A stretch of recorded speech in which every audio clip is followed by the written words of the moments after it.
Mecanismos de la hipertensión.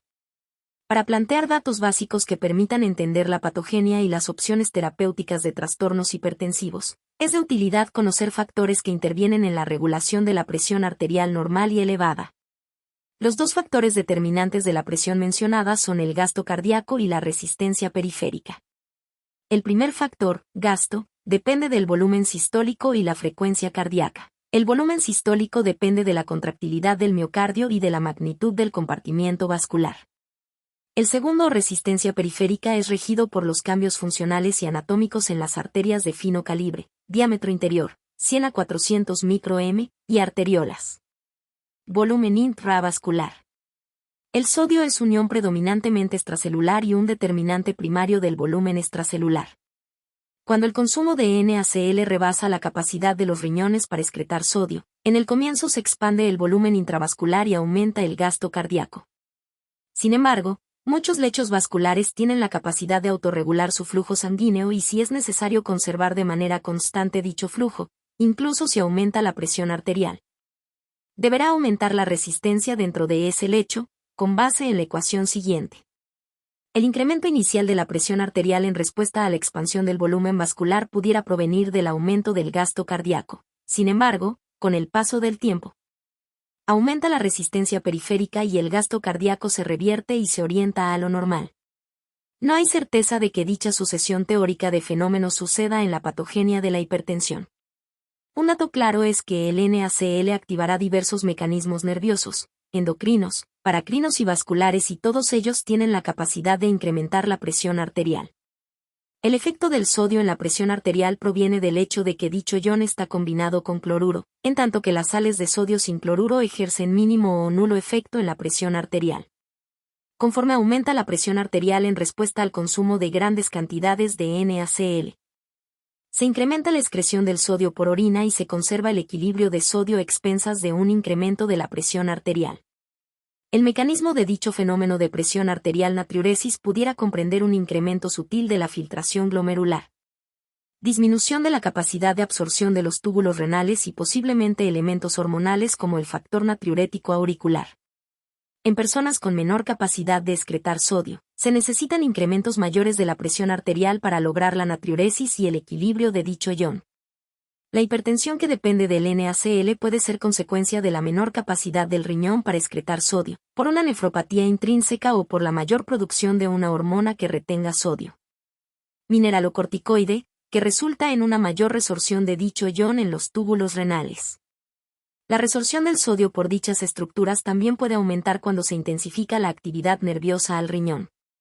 En cada una de las situaciones anteriores puede ser necesaria una presión arterial mayor para alcanzar el equilibrio de sodio. Al contrario, los trastornos con pérdida de sodio se acompañan de cifras más bajas en la presión arterial.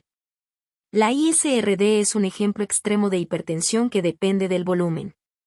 En casi 80% de tales pacientes es posible controlar el volumen vascular y la hipertensión, con diálisis adecuada. En otro 20%, el mecanismo de la hipertensión proviene de una mayor actividad del sistema de renina-angiotensina y es posible que reaccione y mejore con el antagonismo farmacológico de dicho sistema. Sistema nervioso autónomo. Los reflejos adrenérgicos modulan la presión arterial a breve plazo y la función adrenérgica, concertadamente con factores hormonales y volumétricos y contribuyen a la regulación a largo plazo de la presión arterial. La noradrenalina, adrenalina y dopamina intervienen en forma importante en la regulación cardiovascular tónica y fásica.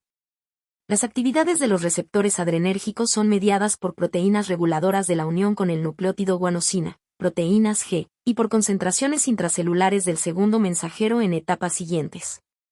Además de la afinidad y el número de receptores, la reactividad fisiológica a las catecolaminas puede ser modificada por la eficiencia del acoplamiento receptor/efector en un sitio distal respecto a la unión con el receptor.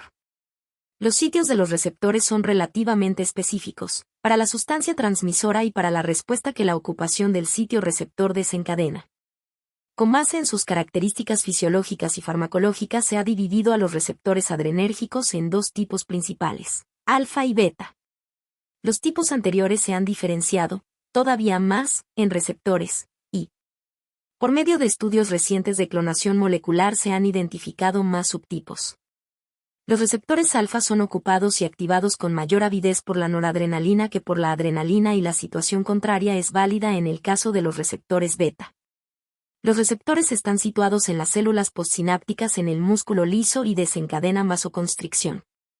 Los receptores están en las membranas presinápticas de terminaciones de nervios posganglionares que sintetizan noradrenalina. Los receptores, cuando son activados por las catecolaminas, actúan como controladores de retroalimentación negativa, que inhibe la mayor liberación de noradrenalina. En los riñones, la activación de los receptores adrenérgicos intensifica la reabsorción de sodio en los túbulos renales.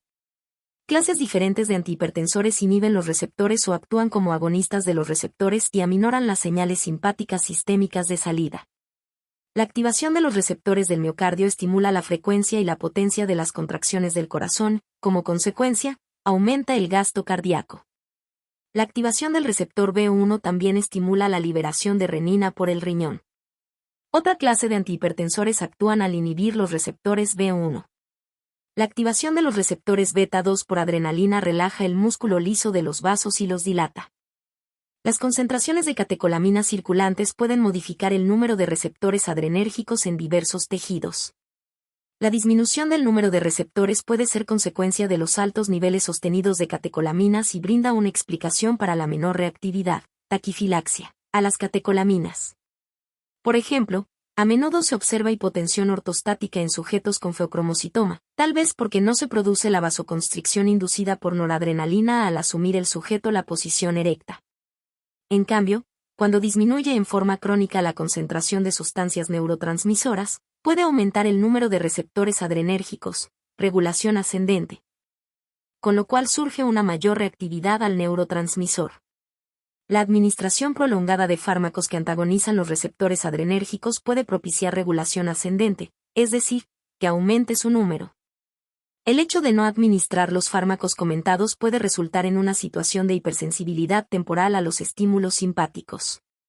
Por ejemplo, la clonidina es un antihipertensor que actúa al nivel central como agonista A2 que inhibe los estímulos simpáticos. Con la interrupción repentina de la administración de dicho antihipertensor se produce a veces hipertensión de rebote, tal vez como consecuencia del incremento del número de los receptores A1. Algunos reflejos modulan la presión arterial minuto a minuto. Un barorreflejo arterial es mediado por terminaciones sensitivas sensibles al estiramiento en los senos carotídeos y en el callado aórtico. La velocidad de descarga de impulsos de tales barorreceptores aumenta con la presión arterial y el efecto neto es una disminución de la estimulación simpática. Con lo cual disminuye la presión arterial y se lentifica la frecuencia cardíaca. El anterior es un mecanismo primario para la corrección rápida de las fluctuaciones agudas de la presión arterial que a veces surgen durante cambios posturales, estrés emocional o fisiológico y cambios en el volumen sanguíneo. A pesar de ello, la actividad de dichos barorreceptores disminuye o se adapta a incrementos sostenidos en la presión arterial, en la medida en que son reajustados para resistir presiones mayores. Los individuos con neuropatía del sistema autónomo en que disminuye la función barorrefleja tienen tensiones sumamente lábiles con incrementos súbitos episódicos de presión arterial difíciles de controlar, junto con la taquicardia. En personas con peso normal y en las obesas, la hipertensión suele acompañarse de una mayor generación de impulsos simpáticos. Con base en los registros de actividad nerviosa muscular posganglionar, detectada por un microelectrodo introducido en el nervio ciático popliteo en la pierna. La estimulación simpática tiende a ser mayor en personas hipertensas que en las normotensas. La estimulación simpática aumenta en la hipertensión vinculada con la obesidad y en la que se relaciona con la apnea obstructiva del sueño, OSA, Obstructive Sleep Apnea.